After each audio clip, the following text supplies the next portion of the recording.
I'll never forget the look on my daughter Emma's face when she opened her grandmother's gift. The excitement in her bright blue eyes dimmed as she stared at the contents, a box filled with garden soil, crowned with a cruel note that read, "This is what you deserve.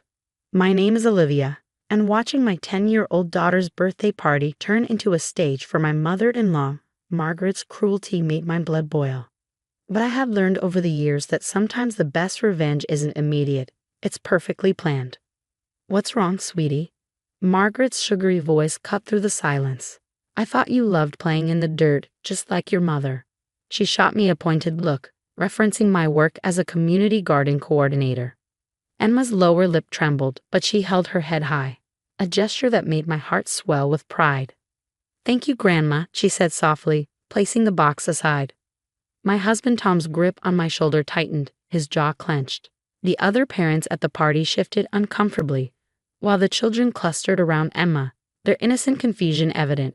My sister-in-law, Amanda, Margaret's golden child, smirked from her perch on the couch. "Mom," Tom started, his voice strained, but Margaret waved him off. "Oh, don't be so sensitive. It's just a little joke.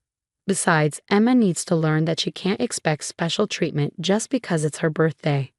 Margaret's words dripped with the same venom I'd endured for the past 12 years. You see, Margaret had never approved of me. I wasn't from the right family, didn't have the right career, and worst of all, I'd stolen her precious son from the future she'd planned for him. When Emma was born, I'd hoped things would change. Instead, Margaret's disdain simply extended to include our daughter. But what Margaret didn't know, what none of them knew, was that Emma and I had been working on something special for the past 6 months. Something that would change everything. I caught Emma's eye and gave her our secret signal. A tiny wink that meant trust me. She straightened her shoulders, a small smile playing at the corners of her mouth. "Well," I said, standing up, "why don't we move on to the cake?" Emma helped to design it herself. As I walked to the kitchen, I heard Margaret's stage whisper to Amanda. "Probably some homemade disaster. You know how Olivia insists on doing everything herself instead of buying proper things like normal people." I smiled to myself, remembering the seed catalog Emma and I had been poring over last night, planning her next project. Margaret had no idea that her joke gift would become part of something beautiful.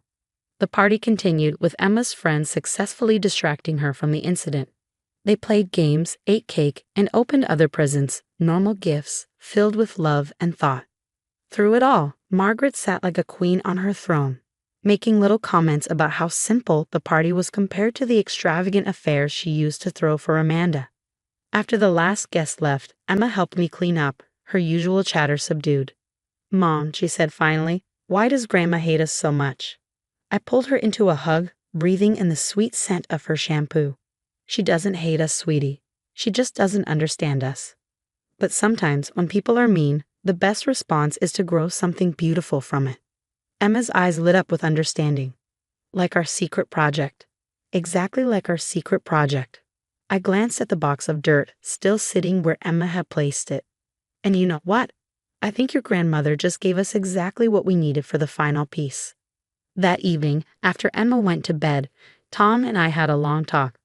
He'd been trying to mediate between his mother and us for years, always caught in the middle. "I'm so sorry," he said, his voice heavy with guilt. "I never thought she'd do something like this to Emma." I took his hand, squeezing it gently. "It's not your fault, but maybe it's time we showed your mother exactly what we're capable of growing." 2 weeks later, we invited the entire family over for a special dinner. Margaret arrived last, naturally, making a grand entrance with Amanda in tow. "I hope this isn't another one of your homegrown meals," she said, air quoting with her perfectly manicured fingers. "Actually," I replied, maintaining my composure, "Emma has something she'd like to show everyone. Especially you, Margaret." Emma appeared from the garden, holding a beautifully wrapped package. Her eyes shone with excitement and something else, the quiet confidence of someone who knows they're about to change everything. What happened next would shake Margaret's perfectly ordered world to its core. But as I watched Emma approach her grandmother with that package, I knew that sometimes the best way to handle cruelty is to nurture something unexpected, something that can bloom even in the darkest soil. Little did Margaret know, she was about to learn that the dirt she'd given as an insult would become the foundation of a transformation none of us could have predicted. Emma held out the package to Margaret, who took it with obvious reluctance. "What's this?" she asked, eyeing the beautiful wrapping paper decorated with hand-painted flowers. "Open it, Grandma," Emma said softly. "We used the dirt you gave me to help make it." The room fell silent as Margaret carefully unwrapped the gift. Inside was a handmade photo album, but unlike any photo album she'd ever seen. The cover was embedded with dried flowers and herbs, all grown from the soil she'd given Emma as a cruel joke. But it was what was inside that made Margaret's hands begin to shake. The first page showed a black and white photo, one I found in Tom's old family albums. It was Margaret as a young girl, kneeling in her mother's garden, her face bright with joy as she held up a freshly picked tomato. Beside it was a photo of Emma in our community garden, striking the exact same pose. Where did you get this?" Margaret whispered, her perfectly composed facade cracking slightly. "Dad helped us find it," Emma explained. "Mom said you used to love gardening with your mom, just like I love gardening with her." Margaret's fingers trembled as she turned the pages. Each spread showed parallel moments, Margaret's childhood memories mirrored by similar photos of Emma, playing in the sprinklers, making flower crowns, selling vegetables at market stands. The similarities were striking, undeniable. Amanda leaned over her mother's shoulder, her usual smirk fading as she saw the careful detail we'd put into each page. "Is that Grandma's old garden?" she asked, pointing to one of the vintage photos. "Yes," Tom said, speaking up. "Remember how Mom used to tell us stories about helping Grandma Helen grow prize-winning roses? Emma's been growing the same variety in our garden, from seeds Mom's mother saved." Margaret's head snapped up. "That's impossible. Those roses died with my mother." I shook my head, gesturing toward our backyard. "Would you like to see them?" Without waiting for an answer, Emma took her grandmother's hand and led her through the French doors to our garden. There, in full bloom, were Helen's prized roses, their distinctive pink and white petals exactly as Margaret remembered them. "But how?" Margaret's voice cracked. "We found the seed packets in that old trunk you gave Dad last year," Emma explained. "Mom helped me learn how to grow them, just like great-grandma Helen taught you." Margaret stood frozen, staring at the roses. I could see the memories washing over her. Memories of warm summer days, of dirty hands and proud smiles, of a mother's patient teaching. All the things she'd buried beneath years of social climbing and perfect appearances. "There's more," Emma said, turning to a section near the back of the album. These pages showed something different. Newspaper clippings about the community garden where I worked, specifically about our program teaching children to grow their own food. And there was Margaret again, this time in a yellowed article from 40 years ago, standing proudly beside her mother at a community garden fundraiser. "You kept this?" Margaret asked Tom, her finger tracing the old newsprint. "Of course I did, Mom. It was one of the few times I remember seeing you truly happy." Amanda shifted uncomfortably, perhaps seeing for the first time a side of her mother she'd never known. The little girl who found joy in simple things, who didn't need designer labels or social status to feel worthy. Emma flipped to the final page, where we pressed flowers from every plant we'd grown using the soil from Margaret's gift: marigolds, zinnias, herbs, and of course, rose petals from Helen's heritage roses. "See, Grandma," Emma said, her voice full of innocence and hope. "Your gift wasn't mean at all. It helped us grow all these beautiful things, just like you used to do." Margaret's perfectly applied mascara began to run as tears formed in her eyes. She looked at the dirt under Emma's fingernails, so similar to how her own hands used to look after a day in the garden with her mother. For the first time, she seemed to truly see her granddaughter, not as some imperfect extension of her disapproval of me, but as a reflection of her own childhood joy. The silence in the garden was broken only by the gentle buzzing of bees among the flowers.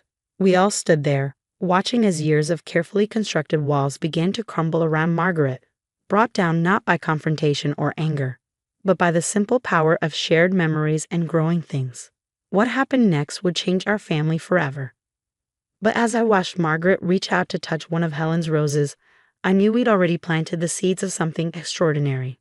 Margaret's perfectly manicured hand trembled as she touched the rose petal, a single tear rolling down her cheek. Then something extraordinary happened. She slipped off her expensive heels and stepped barefoot into the garden soil. "Mom?" Amanda's voice held a note of shock I'd never heard before. "Your grandmother," Margaret began, her voice thick with emotion. Used to say you could never truly understand a garden unless you felt the earth beneath your feet. She looked at Emma, really looked at her, perhaps for the first time. Would you? Would you show me what else you've grown? Emma's face lit up like a sunrise. She took her grandmother's hand, leading her through the garden beds we carefully tended together. These tomatoes are from great-grandma Helen's seeds too, she explained, pointing to the heavy vines. And look, the herbs we used to press into the album cover are growing right here. As I watched them, Tom slipped his arm around my waist. You planned this all along, didn't you? He whispered. I smiled, remembering the moment I'd discovered those old photos and seed packets. Sometimes people just need to be reminded of who they used to be. For the next hour, Emma proudly showed Margaret every plant, every flower, every carefully tended bed. Margaret listened intently, occasionally sharing memories of her own childhood garden. Her perfect hair became slightly disheveled, her designer outfit dusty. But for once, she didn't seem to care. You know, Margaret said finally, turning to me, my mother would have loved this garden. She always said the best things in life couldn't be bought. She paused, struggling with words that clearly didn't come easily. I forgot that somewhere along the way. I forgot a lot of things. Amanda had been unusually quiet, watching this transformation with wide eyes. Now she stepped forward hesitantly. Mom, I never knew about any of this, about you and Grandma Helen's garden. No, you wouldn't have. Margaret replied softly. I was so busy trying to give you everything I thought was important. I forgot to give you the things that actually were. That evening, as we sat around our patio table enjoying a meal made with vegetables from our garden, Margaret shared stories we'd never heard before. Stories of summer afternoons spent shelling peas with her mother, of winning ribbons at the county fair for their roses, of the simple joy of watching seeds sprout into life. Emma, she said suddenly, setting down her fork, would you be willing to teach me how to garden again? It's been so long, and clearly you've learned all the secrets I forgot. Emma beamed. Really? We could make it a special project, just us. And Mom could help too, she added, looking at me hopefully. I'd like that, Margaret said, meeting my eyes. The hardness that had always been there was gone, replaced by something softer, more genuine. If you're willing, Olivia. Of course, I replied, feeling the last bits of tension between us begin to melt away. We could start next weekend. The fall planting season is just beginning. Perfect timing for roses, Margaret and Emma said simultaneously, then laughed in surprise at their shared knowledge. Over the next few months, our weekend gardening sessions became a family tradition. Margaret traded her designer gardening gloves for practical ones, and gradually, the woman who had once given my daughter a box of dirt as an insult began to reappear. The one who had once found joy in simple things, in growing and nurturing life. Amanda started joining us too, bringing her own children to learn about the family legacy of gardening. Our harvest dinners became weekly events filled with laughter, stories, and food we'd grown ourselves. A year later, at Emma's 11th birthday party, Margaret arrived with a very special gift, Helen's old gardening journal, filled with handwritten notes, pressed flowers, and generations of wisdom. I think it's time this was passed on, she said, hugging Emma tightly. You're the one who reminded me what it means to grow something beautiful. As I watched them together, I thought about how the cruelest gift had somehow sprouted into the most beautiful blessing. Sometimes the best revenge isn't about getting even. It's about helping someone remember who they were always meant to be. Emma and Margaret now spend every Saturday morning in the garden, sharing secrets and stories, their hands dirty, their hearts full. The roses continue to bloom, a living testament to the power of growth and forgiveness. And that box of dirt, we kept it, displayed prominently in our garden shed. Not as a reminder of hurt, but as proof that even from the darkest soil, something beautiful can grow if you just know how to nurture it. Sometimes at sunset, I watch them together, grandmother and granddaughter, tending their garden, building new memories, and I'm reminded that the most powerful way to overcome cruelty is not with more cruelty, but with patience, understanding, and the willingness to help something beautiful grow. After all, that's what gardeners do best. We take what we're given, no matter how humble, and transform it into something extraordinary. And in our family's case, we didn't just grow flowers, we grew healing, understanding, and love.